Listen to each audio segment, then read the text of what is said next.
This no-knead batter bread is one of my favorite beginner recipes. It uses simple pantry ingredients and you don't even need to knead it. It is so simple. I'll show you exactly how to make this delicious loaf of bread. Welcome y'all to Robin on the Farm. Today I'm making one of the easiest homemade yeast breads ever. This one's so easy you can make it outside. This one is a soft, buttery, no-knead batter bread. So this one is fantastic for beginner yeast bread makers. Because it's a batter bread, you don't have to worry about the texture of the batter too much. There's no kneading. It's so easy. All you need for this bread are 5 simple ingredients that you probably have in your pantry already. You don't need a mixer, no fancy equipment, just a bowl and a few minutes to stir up this batter. This one's ready from start to finish in just a couple hours. But it really only has about 5 or 10 minutes of hands-on time. So this one is great if you're a beginner or great if you want something that's just no fuss, easy to put together, not too complicated like I do today. So let's just get started on this super easy recipe. This is such a yummy bread too. It's soft, it's buttery, it's substantial enough for sandwiches, it's great for toast, it's not dense at all, it's a good one. So let's just get started on the recipe. I'm going to start with 1 1/4 cups of lukewarm water. You want this to be about 110 degrees plus or minus. Think warm bath water that you put your baby in. That's perfect for yeast. So I'm going to add 1 1/4 cups of lukewarm water right into a mixing bowl. Next, I'm going to use some melted butter. I'm going to use 1/4 cup or 1/2 stick of melted butter. I just melted this on the stove top in my cast iron melting pot. I love doing that. I like it way better than melting butter in the microwave and making a huge mess. But you want 1/4 cup of melted butter. Now you can also use some oil in this recipe instead of butter, but this is a really good, kind of a buttery tasting bread. So I recommend the butter for this recipe. Unless you just don't have any, use a light tasting oil. That will work great. Next, we want some sugar. I'm going to add 2 tablespoons of this white granulated sugar, but you can also use brown sugar. You can use monk fruit, agave, stevia, honey, maple syrup. You can use anything like that. This just helps to feed the yeast. This isn't a sweet bread at all. Now, after the sugar, I'm going to add some yeast. Now, this is my SAF instant yeast, but you can also use rapid rise, active dry yeast, anything like that will work just fine in this recipe. But I'm going to add 1 tablespoon of this yeast. Just right on in there to sprinkle it on in. I keep my yeast in the freezer. I leave it in there up until it's time to make bread. I get it out, I use it, and I put it back in the freezer, and it stays good forever that way. So definitely store your yeast in the freezer. After the yeast, now it's time to add our flour.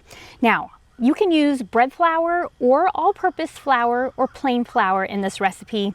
I love to use bread flour in my breads. It has a higher gluten content, so you'll get a better rise, a better chew out of your breads. So I like that, but you can definitely use all-purpose flour. But I'm going to use 2 1/2 cups of bread flour. I order my flour in bulk from Azure Standard. I love them.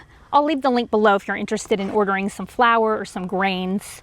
I like to order my flour in bulk, and then I store it in these big 5-gallon buckets with these great gamma lids on top. So that's what I do, and it keeps it nice and fresh in my pantry and ready to pull out right in time to make bread. And our very last ingredient already is the salt. This is my Redmond's real salt. I really like baking with this salt. This is a North American ancient fine sea salt.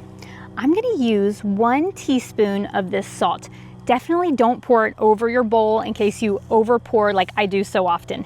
But this is a really beautiful light pink colored salt. I think it's really pretty. Okay, so I'm just adding 1 teaspoon of salt right on in there. Now, isn't this such an easy bread to put together? You just throw everything into your mixing bowl and now it's already time to mix it up. So you can use a wooden spoon, you can use a rubber spatula, anything that you have. I'm using one of my Danish dough whisks. I love using these when I mix up my bread. I use this any chance that I can get. But this does a really good job of mixing really thick batters and doughs, like bread doughs, sourdoughs. So this is what I'm going to use today. But all you're going to do So you're just gonna mix this up until there's no dry patches of flour. Just give it a good mix. This is a no-knead bread, so there's no need to do anything else to it. Now I just took about a minute to mix up this batter, and I wanted to be sure that you can see the consistency of it. Now you don't want this to come together into a ball of dough like normally you would your yeast doughs. This is more of a batter. Now if yours is a little bit more dry or a little bit more runny than this one, then that's okay. This is a very forgiving recipe and will come together just fine. But the next step is to cover this with a warm wet tea towel and let it rise. I'm gonna let this rise on my countertop for about 45 minutes to an hour, and I'll show you exactly what it should look like then. I've let the batter from my no-knead batter bread rise for about 50 minutes. You can see that it's risen, it's expanded, it's puffy. This looks great. Now yours could be anywhere from 45 minutes to a little bit more than an hour. Just kind of depends on the temperature of your home, your elevation, that'll play a big role. But now it's time to get this batter into the loaf pan. So now that this batter has risen, now it's time to stir it down. So I'm just gonna take this spurtle and I'm just gonna stir this batter down. This is gonna deflate it. So this will just take about 10 seconds to do this. Just kind of get it unstuck from the sides of your bowl. Oh, there we go. Okay, now that we've done that, now it's time to get it into the loaf pan. I'm going to use one of my very favorite cast iron loaf pans. I use these all the time when I'm baking bread. This is an 8.5 by 4.5 inch cast iron loaf pan. It doesn't have any of those chemicals or coatings to get into our foods, so this is a really good, healthy way to bake your bread. Now, I poured about a tablespoon of olive oil into this loaf pan. I just rubbed it all over the bottom, the sides, the corners, and then our bread won't stick at all. So now that it's prepared, I'm gonna go ahead and just pour this batter into this loaf pan. This is such an easy bread to make. You don't even have to shape your loaf. I love that. Now if you want to, you can just kind of smooth out the top just a little bit, but this is kind of a rustic loaf. So it's gonna be a little bit uneven on top, and that is exactly what you want. Now that I have this batter in the loaf pan, now it's time to let this batter do a short second rise. I'm gonna let this rise in the loaf pan for about 20 to 30 minutes. I'll show you exactly what it should look like when it's time to throw it in the oven. I'm also gonna get my oven preheated to 350 degrees, so this can go right on in when it's ready. And I'll show it to you then. The batter from my no-knead batter bread has been rising in the loaf pan for 25 minutes. This looks exactly right. I'm gonna go ahead and throw this in the oven and bake it at 350 degrees for 28 to 30 minutes. I'll show it to you when it's ready.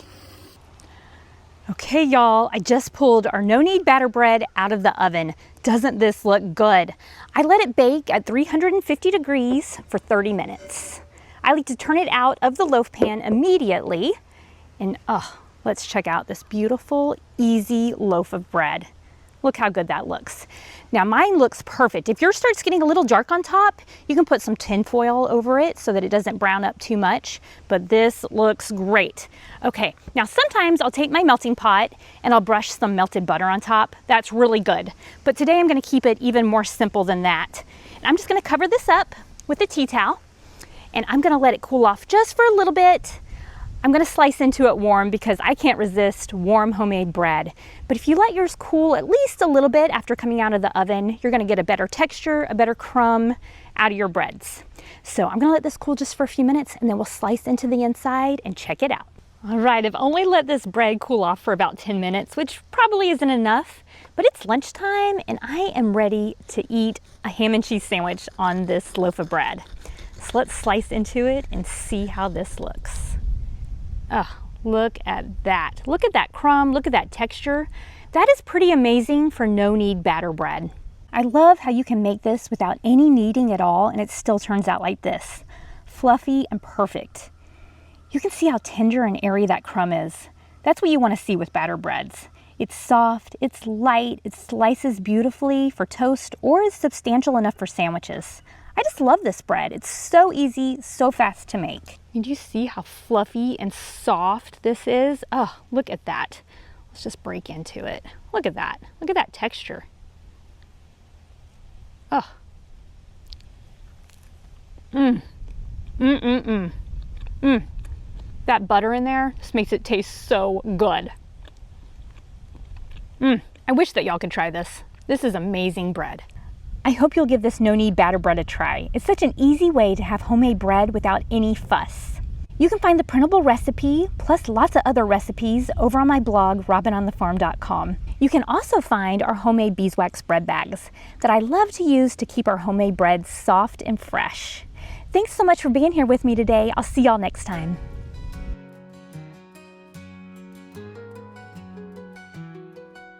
Robin's in the kitchen, dough beneath her hands, wheat from the fields and eggs from her land. Sunlight through the window, a warm golden glow. She's working hard to make that dough.